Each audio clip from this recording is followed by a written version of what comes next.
ఓం శ్రీ గణేశాయ నమః. గురుర్బ్రహ్మ గురుర్విష్ణు గురుర్దేవో మహేశ్వర గురు సాక్షాత్ పరబ్రహ్మ తస్మై శ్రీ గురవే నమః. శ్రీ తులసి గురించి తెలుసుకుందాం. శ్రీ తులసి సాక్షాత్తు శ్రీ లక్ష్మీ స్వరూపిణి. శ్రీ విష్ణు భగవానునికి తులసి అంటే చాలా ప్రీతి. తులసి దళాలు దైవారాధనకు మిక్కిలి శ్రేష్టమైనవి. హిందువుల ప్రతి ఇంటి ముందు గృహదేవతగా తులసి మొక్క ఆరాధింపబడుతుంది. తులసి మహిమ అపారమైనది.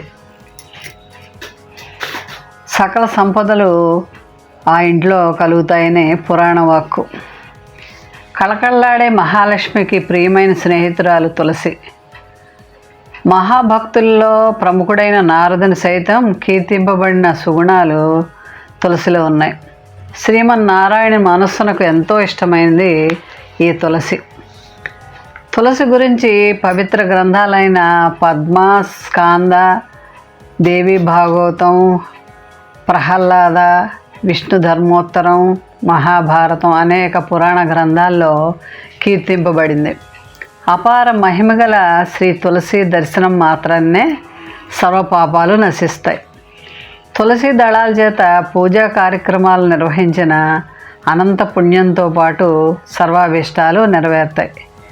అందుకనే శ్రీ తులసిని భూలోకపు కల్పతరు అని మన పెద్దలు అంటూ ఉంటారు.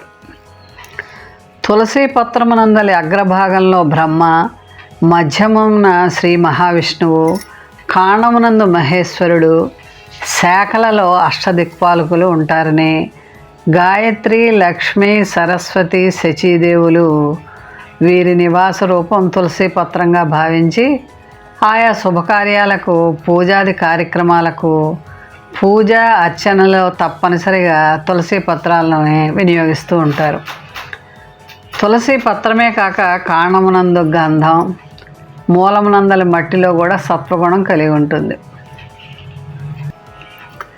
ప్రాతకాలమున నిద్ర లేచింది మొదలు ప్రప్రథమంగా తులసిని దర్శిస్తే ముల్లోకంలోని సకల తీర్థ స్థలాలని దర్శించిన పుణ్య ఫలితం లభిస్తుంది.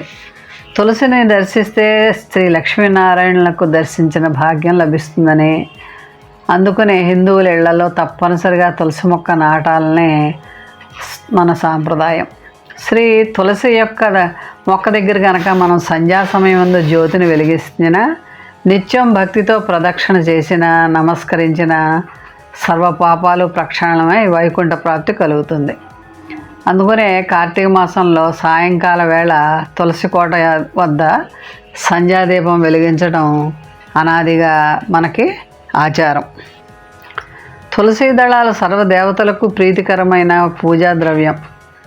పూజలోనూ అర్చనలో నిమిత్తం తులసి పత్రాలని కోసేవారు స్నానమాచరించి శుచి అయి తులసి దళాలని కోసుకోవాలి. ద్వాదశి శ్రవణ నక్షత్రంలో, అమావాస్య, పౌర్ణమి తిథుల్లో, శుక్రవారం, మంగళవారాల్లో మధ్యాహ్నం, సాయంత్రం వేళల్లో ఈ తులసి దళాలని కోయకూడదు. యన్మూలే సర్వతీర్థాని యన్మధ్యే సర్వదేవతా యదగ్రే సర్వవేదాచ్చ తులసిత్వం నమామ్యహం. దీని వేళల్లో అన్ని పుణ్యతీర్థాలు, మధ్య అందరూ దేవతలు, పై భాగంలో అన్ని వేదాలు ఉంటాయని అలాంటి తులసి మొక్కకి నమస్కరించాలి. శ్రీ మహావిష్ణువుకు అత్యంత ప్రీతికరమైనది తులసి. తులసి కోట కనుక మన ఇంటి ముందు ఉంచుకుంటే భూత ప్రేత పిశాచాలు ఉండవు. తులసి ఆకు గాలి సోకితే ఎన్నో సూక్ష్మక్రిములు నశిస్తాయి. దేవతలు, దానవులు క్షీరసాగరాన్ని మధించిన సమయంలో తులసి, జమ్మి, కల్పవృక్షం, పారిజాత వృక్షం, రావి, వేప వృక్షాలు పుట్టాయి. కల్పవృక్షం, పారిజాతం దేవలోకానికి సంక్రమించాయి. తులసి, రావి, వేప, జమ్మి వృక్షాలు భూలోకానికి సంప్రాప్తమయ్యాయి. తులసి కోటను బ్రాహ్మణ, వైశ్య, క్షత్రియులు మాత్రమే ఇంటి ముందు పెట్టి ప్రతినిత్యం నీరు పోస్తూ ఉంటారు. తులసి ఆయుర్వేద రంగంలో మహత్తర స్థానం సంపాదించుకుంది. ఎన్నో అనారోగ్యాలకి తులసి దివ్య ఔషధంగా ఉంది. తులసిని లక్ష్మీ సమానంగా హిందువులు పూజిస్తారు. తులసి ఇంటి ముందు ఉంటే ఆ ఇంటికి దరిద్రం అనేదే రాదు. ప్రతినిత్యం తులసిని పూజించే స్త్రీలకి సౌభాగ్యం 10 కాలాల పాటు ఉంటుందని, పతి ప్రేమకు పాత్రలు అవుతారని, తులసి ప్రదక్షిణ చేసే వారికి ఆయుష్ ఆరోగ్యం లభిస్తాయని భారతీయ స్త్రీ పవిత్ర విశ్వాసం. పసిపాపలకు జలుబు దగ్గు దురదలు వంటి అనారోగ్యాలు దరిచేరవు. విష్ణుమూర్తికి తులసిమాలంటే ఎంతో ఇష్టం. ఎండిన తులసి కొమ్మల్ని చిన్న ముక్కలుగా కోసి పూసలుగా తయారు చేసి మెడలో ధరిస్తారు. నమో తులసి నమో దేవి నమో విష్ణుప్రియే శుభే. తులసి యొక్క పాతివ్రత్యాన్ని గురించి తెలుసుకుందాం.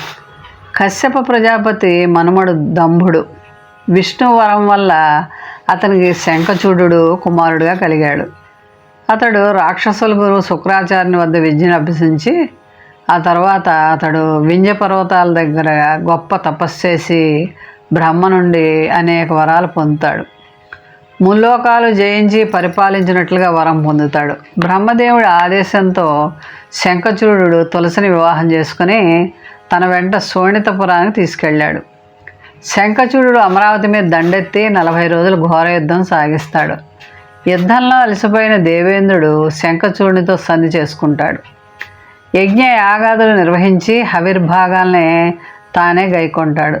తపస్సంపన్నులను స్త్రీలను బాధిస్తూ ఆనందిస్తూ ఉంటాడు. దేవతలు శంఖచూడిని ఆగడాలు విష్ణువుకు విన్నవిస్తారు. అతడు కాదనగానే శివునికి ఆ రాక్షసుని గురించి మొరపెట్టుకుంటారు.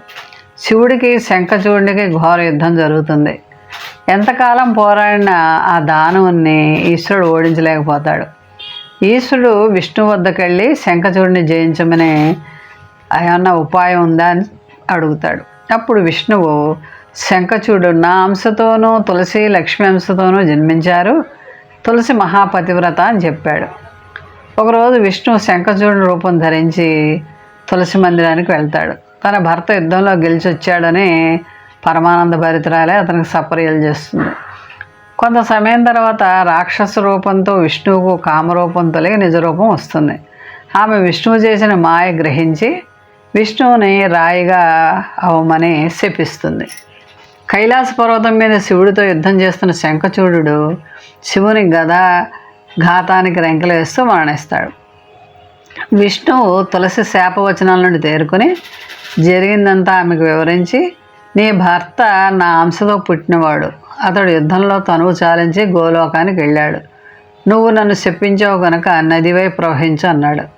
ఆ నదే గండకీ నది. నీ శాపానుసారం నేను నీతో ఉంటాను. శంఖచూడు అస్థికలు శంఖాలై ప్రవర్తిల్లుతాయి అన్నాడు. సాలగ్రామాన్ని ఎవరు శంఖం యొక్క ఉదకంతో అభిషేకించి తులసి దళంతో పూజిస్తారో వారికి అనేక సంపదలు శుభాలు విష్ణువు వరమిస్తాడు. హిందువులకి తులసి మొక్క పూజనేమై వర్ధిల్తుంది అన్నాడు.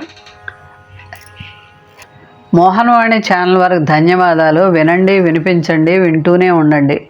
దయచేసి షేర్ చేయండి, లైక్ చేయండి, హైప్ చేయండి. మన కార్యక్రమాలు నచ్చితే ఒక లైక్ చేయండి, కామెంట్ చేయండి, 10 మందికి షేర్ చేయండి. అలాగే ఇప్పటివరకు మన ఛానల్కి ఎవరైతే సబ్స్క్రైబ్ చేసుకోలేదో తప్పకుండా సబ్స్క్రైబ్ చేసుకుని ఆ పక్కనుండే బెల్ బటన్ని మ్రోగించండి.